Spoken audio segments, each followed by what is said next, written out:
How to fix login error in Panda Express. First, if you're having any kinds of problem on the application or on the website, you need to make sure that your device is connected to a secure network.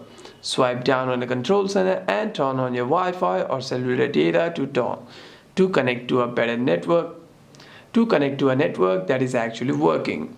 By doing so, you shouldn't be facing any kinds of issues. However, if you're still facing any kinds of problem with the login, you can simply go to your Safari and tap on these three dots and tap on new tab, and here at the search bar you want to tap on it and type in Panda Express. Allow the location. After that, you want to simply tap on the official Panda Express website, and here you'll see your home page, and at the bottom of your screen you can see 5 options. You want to tap on account, and if you don't have an account, you can simply tap on sign up to create your new account, and simply tap on log in if you already have an account. And if you are still facing any kinds of problem while logging in, you can simply restart your device once and open the application again.